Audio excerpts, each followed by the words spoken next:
everybody. It's Georgia Reed with Cybercrime Magazine, and I'm here today with Dennis Turpitka, the CEO of Ekran Systems. They are an insider threat detection company with a product that has a user activity behavioral monitoring system. So welcome. Thank you for being here today, Dennis. Yeah, thanks you for having me here, and I'm honored to be here with you guys. Likewise.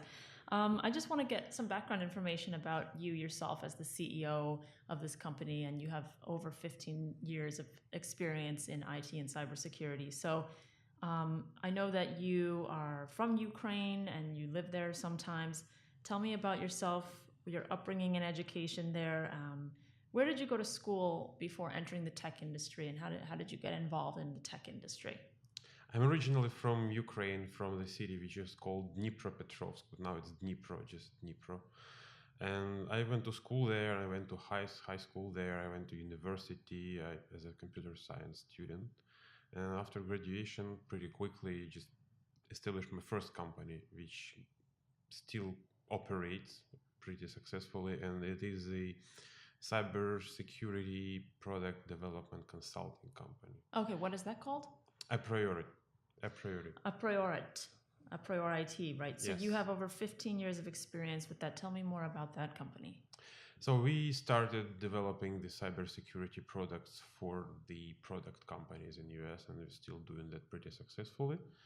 And then it became not just a cybersecurity, but pretty other technologically advanced areas of the IT, I would say.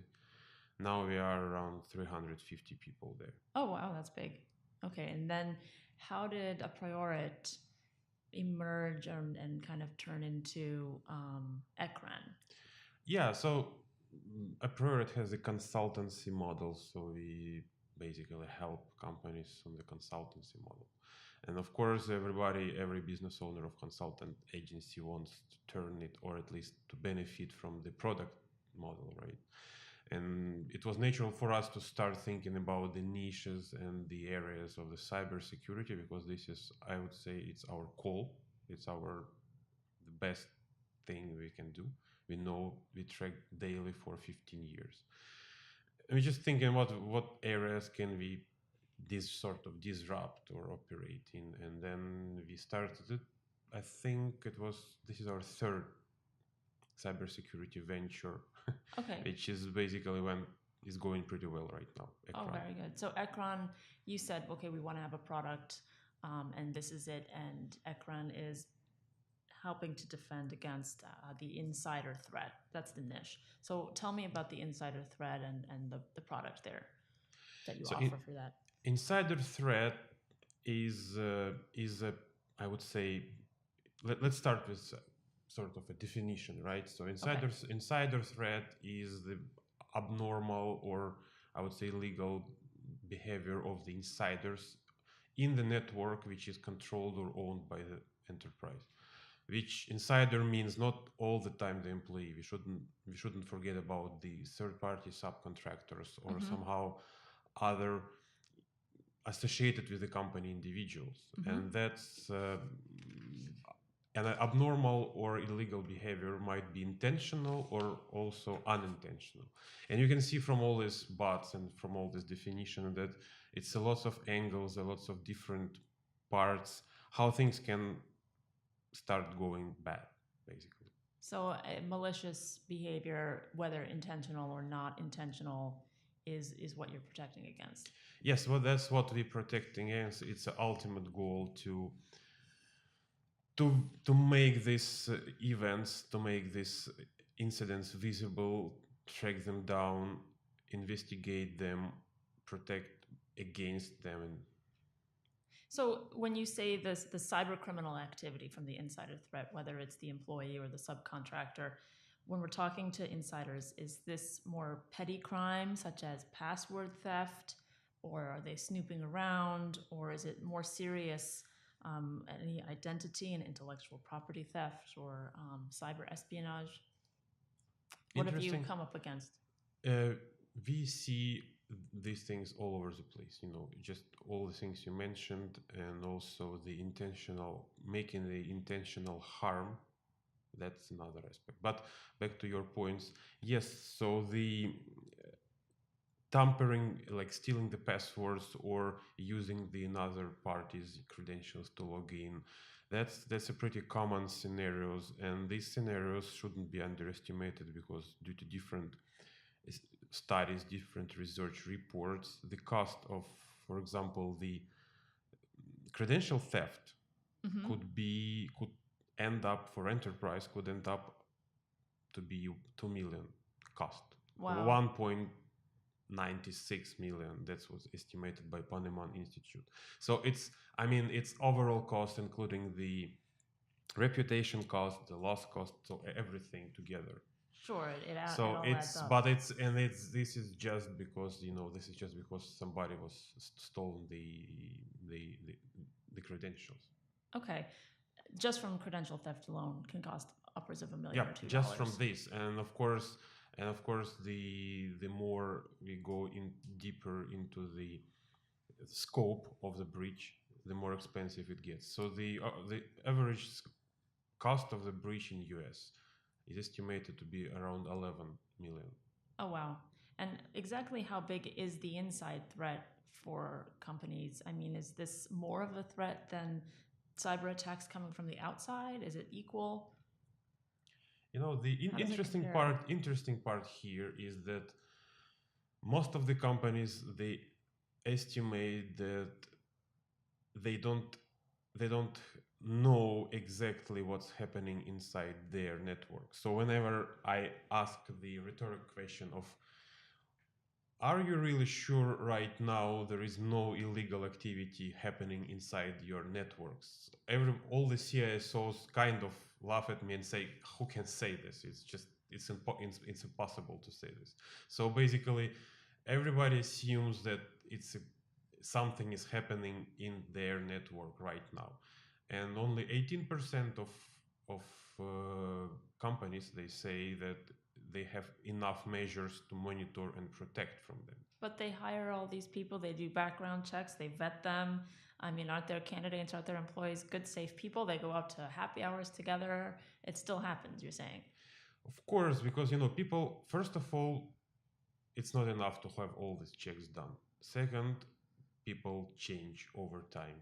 You don't know what happens with their lives outside the work. And third, you establish a trust because you want to trust these people, right? You hired them, you want to trust them, you want to have good relationships with them and effective relationship, right? So you expect them to be the same as basically as you. And the problem is that it's not the case. And it's even if you are sure with somebody today, it doesn't mean that they won't behave strangely or unexpectedly tomorrow. True. So can you give me an example of, you don't have to name names or name companies, of some of the insider threats that you've detected with your system, Ekran? So yeah, I think, it would be hard because, I think maybe some of our customers, I can just name you maybe things that I read recently. It's just probably a week or two ago, I read a deep study about things that happened in India, in the Punjab bank. Right. So basically that would be, because I want to show the extent measured in billions of dollars. So it was 1.8 billion of dollars loss of the bank because the employee maliciously took the SWIFT, which is the interbanking software, which he maliciously took the SWIFT credentials and used them to basically steal the money from the bank. Wow. And that happened, it was happening for some time, which surfaces another problem, which is the detection time of the insider threat. Sometimes, again, different researchers say different things, but they agree on one thing. Most of the insider threats can sit in the network for months being undetected. And you have customers who are Fortune 500 companies, Yep. Global 2000 companies. And Steve Morgan from Cybersecurity Ventures, he wrote an article that said that the in Fortune 500 companies, there's 27 million employees. Yes, That's exactly. 27 million potential insider threats. Yes, 27 million potential insider threats. You can add to that even more. So 95% of global 500 companies, they experience the unauthorized execution in the networks, unauthorized execution of the vulnerability testing software, which is the insider threat, the first step to insider threat. Somebody runs the password sniffing software inside your network. And imagine when 95% of Fortune 500 companies experience these incidents. That's amazing. So I want to go back about how you go around recruiting your talent. You're a global company. You're in many countries around the world, headquartered in Washington, D.C., which has tons and tons of cybersecurity professionals. How do you go about finding good workers for yourself, given the skills and labor gap that we're having right now? Yeah, the labor gap, as we are a global company, as you said, and I have to tell you that labor gap, that this is something that we experience not just in US, it's a worldwide. It's a total true lack of proper enough amount of proper resources, proper people. Of course, we prefer to grow people inside the organization. So that's the first thing. So typically we attract people who feel that cybersecurity, for example, or like fighting the cybercrime is something that they're interested in. And we prefer to teach the skills, the technical skills, for a proper interested person rather than dragging the proper skilled person to the area that they don't feel that it's interesting for them, something like that. Okay, so you look for the passion and the Yeah, heart and the commitment exactly. first and the character. I've been hearing that a lot because it's easy enough to just get the certification, but it's hard to really be passionate and want to stick around there. And some of your the companies that you work for, I don't know if you can name any of your clients who are very happy with the work that you do. Yeah, so like Deloitte or UPS. UPS. Interesting case I wanted to tell about we have a good customer in Germany who is the Association of Kindergartens, and that's adds in, so they want to protect the kids' data. So I believe we serve them well since 2014, I believe. So it's been a long time, and they are super happy with us because they were one of the earliest adopters of the insider threat protection tool. Okay, and how can you find Ekran System if someone wanted to purchase it? Are you working with partners at all, or? Oh yeah, of course. So we have, I think, 43 countries. We have partners in 43 countries. Any MSSPs? So from those, we have two types of partners. First, Okay. they are security software, cybersecurity software sellers and integrators. So they have portfolio of, let's say, 10 to 15 products, maybe 20, and they sell this, integrate, provide the local support in local language, for example. And another type of the customers, of the partners, they are MSPs, MSSPs. So they extend their offering with our insider threat protection solution, and we help them basically. Big part of the recent developments for the 6.1.1 release we just released, that was the MSSP's requirements, sort of MSSP's things like multi-tenancy, for example. We keep extending our multi-tenancy feature, which enables our MSSP partners to serve their partners on their premises securely enough with the database encryption and everything else.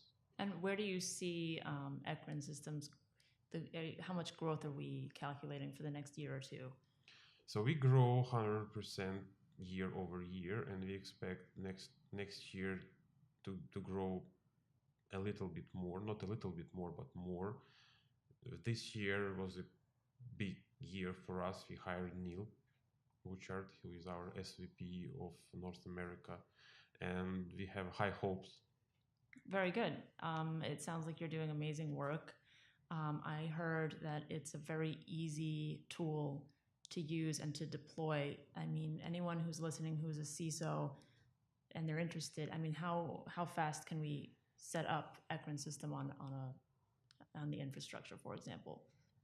So I think if we started to download the installation when we just started on the conversation, basically around the end of our conversation, we would be able to have it deployed on the thousands of endpoints in the organization. So it means 30 this minutes. Conversation right Yes. now, Yes. it would already be deployed. Yeah, so 30 minutes basically from the download to the deployment. So it's everything is happening smoothly. If you want a POC, if you want to just run it and test it, it's even designed for that. So it has like embedded database. So you don't need to go around and ask for credentials for your Microsoft SQL server, Oh, wow. for example.